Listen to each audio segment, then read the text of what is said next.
je ne sais pas si les livres d'utilité publique existent, mais le vôtre pourrait en être un, Agnès Pargade. Docteur Agnès Pargade, puisque vous êtes médecin psychiatre. Le titre de votre livre est simple. Pourquoi consulter un pédopsychiatre? Ma question est donc simple. Pourquoi? Alors, au départ, le livre s'appelait « Rire et pleurs d'enfants ». C'est l'éditeur qui a choisi un titre plus pratique, je dirais. Plus accrocheur, oui. Voilà, très simplement parce que des tas de parents sont inquiets au sujet de leurs enfants et ne savent pas trop à qui en parler. Les médecins généralistes ne sont pas toujours très habitués, pas assez spécialisés, pas assez informés. Et aller voir un psychiatre, ça fait encore très peur. Alors, ça fait peur pour les adultes, mais pour les enfants aussi. Alors, c'est une démarche qui peut rendre vraiment service. Donc j'insiste, ce livre n'est pas pour les médecins, quoique il pourrait, toujours bon de réviser ses notes, mais en tout cas, il est d'abord pour les parents. Alors, il est destiné aux parents, grands-parents aussi, je dirais, mais aussi aux professionnels de la petite enfance, et aux orthophonistes, psychologues. À la machine à lire, d'ailleurs, j'ai été interviewée par un psychologue. Donc, voilà, pas pour les médecins, parce qu'évidemment, ce n'est pas un livre médical, mais c'est un livre public de parents ou de professionnels de la petite enfance. Ça fait un quart de siècle que vous suivez les enfants. Bah oui, je suis désolé. Oui, absolument. Attendez, vous êtes psychiatre, on peut vous dire les choses. Pourquoi il était temps de l'écrire, ce livre. Vous auriez pu rester tranquille entre guillemets dans votre cabinet, mais non. Oui, mais alors comme vous l'avez dit, je commence à vieillir. Et donc c'est vrai que l'heure des bilans arrive, et je crois que c'est important. Si j'avais pas fait médecine, je voulais être journaliste. Alors voilà, j'aime écrire, j'ai écrit 2 romans, et puis là j'ai eu envie de faire passer des messages. Utilité publique, c'est peut-être un nom un peu pompeux et général, mais je crois qu'il y a encore beaucoup à faire, à dédramatiser, et voilà, et puis vraiment aider les parents, aider les enfants. Vous avez voulu écrire des romans, ça m'étonne pas parce que, pour tout vous dire, j'ai lu votre livre et je le trouve, je vais vous dire, émouvant. Pourtant, c'est un livre de médecine, un livre de psychiatrie quand même, mais il est émouvant parce qu'on sent qu'il y a vraiment des drames terribles, une solitude, une détresse des enfants. C'est pas ce sentiment que vous avez, vous, puisque vous les aidez. Mais ce que vous racontez, j'assiste à des drames, ça c'est absolument certain. Terrible, quand même. Actuellement, vous le savez mieux que moi, je dirais, il y a des problèmes majeurs dans la société. Les enfants en prennent et les enfants plein la figure, en souffrent énormément. C'est vrai qu'il y a une grande part d'affectif. C'est vrai que j'aime écrire et que j'ai voulu faire un livre. Bon, l'éditeur m'a demandé de faire des fiches, un côté un petit peu pratique. Alors c'est ça. Vous prenez des situations. Je suis partie de cas cliniques. Séparation, échec scolaire, pas l'échec scolaire. D'ailleurs, vous dites, il ne faut pas parler d'échec scolaire, il faut parler de difficultés ou de retard scolaire, toxicomanie, suicide. Vous racontez à chaque fois une histoire et ce qu'il faut faire. Tout à fait. Je suis partie vraiment de cas précis, 1 ou 2 cas selon le chapitre. Un gros chapitre sur la dépression. Parce que c'est important. Le suicide de l'enfant reste un problème majeur en France et dans d'autres pays. On va pas raconter le livre, il faut le lire, mais enfin quand même 2 mots comme ça pour se mettre... Toutes les pathologies. En fait, je suis partie d'un an de consultation, voir un peu les motifs qui amenaient donc les parents à venir consulter.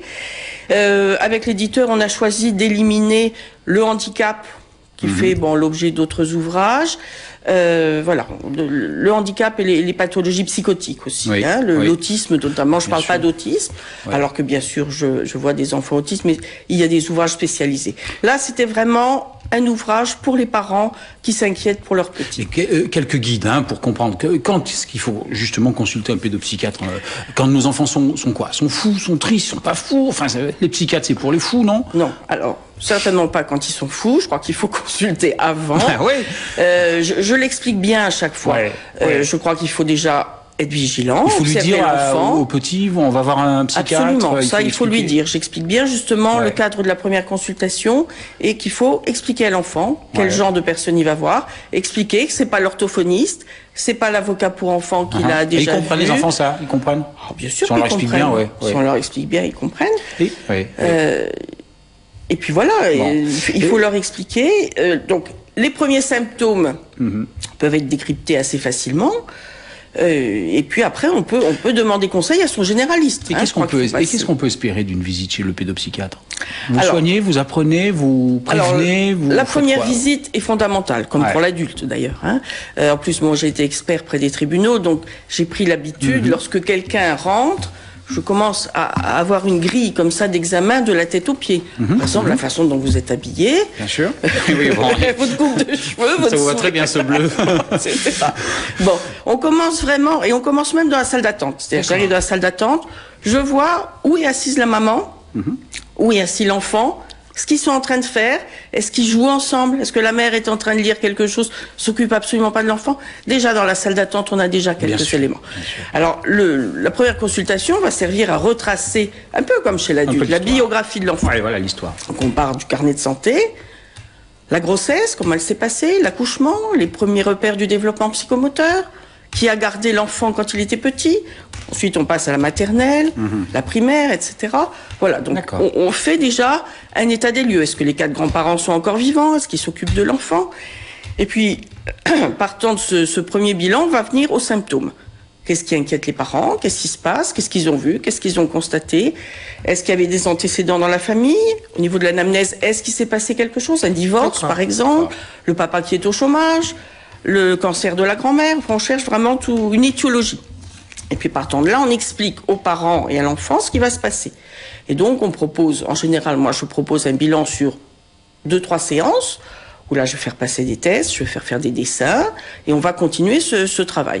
Et ensuite on fait un point et on décide du traitement qu'on va pouvoir mettre en place. Docteur Pargard, vous êtes à la télé et le CSA, le Conseil supérieur de l'audiovisuel, qui vérifie à juste titre ce qui se dit, ce que l'on montre, ce que l'on peut voir et entendre, lance une nouvelle campagne de sensibilisation sur la protection du jeune enfant, moins de 3 ans.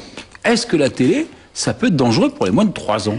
Alors, absolument. Je crois qu'il faut vraiment être très vigilant. Et personnellement, je suis très surprise et très inquiète de voir certaines dérives de pratiques. Les mamans.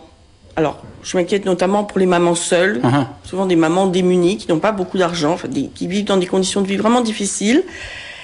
On pris souvent cette habitude de nourrir encore au biberon des enfants jusqu'à 5-6 ans pour les faire rire. Je leur dis toujours, mais vous allez leur donner le biberon jusqu'à 18 ans. Je leur explique qu'un biberon, c'est quand l'enfant ne peut pas boire au bol, mais après, le biberon n'a plus de raison d'être. Et ce biberon, on le donne devant la télévision. Devant la téloche. Voilà. D'accord. Et effectivement, c'est très dommageable. Alors, je passe sur les effets sur la santé, les yeux, etc. Mais l'enfant qui est fasciné par cette télévision, dont il ne comprend rien, parce que j'ai vu qu'il y a des émissions... La mécanique mentale de la violence. L'enfant ne peut pas comprendre. Un enfant plus grand va comprendre. Un petit de 3 ans, il voit des images terrifiantes. Alors déjà, il va y avoir peut-être un peu d'imitation après, parce que je m'interroge beaucoup, on m'a demandé de réfléchir sur la violence à l'école, mais déjà il faut commencer par ça, il faut que l'enfant comprenne que la violence est quelque chose de terrible, qu'on doit éviter. Et ces émissions dites pour enfants, est-ce qu'elles sont dangereuses aussi peut-être? Est-ce que vous les décommanderiez? Honnêtement, mes enfants sont grands, ne regardent plus ni les dessins animés, ni les chaînes spécialisées. Pour les petits, les moins de 3 ans, on fait des machins... Non mais j'ai vu qu'il y avait une chaîne qui était sortie pour les enfants de 6 mois. Oui, c'est ça, oui.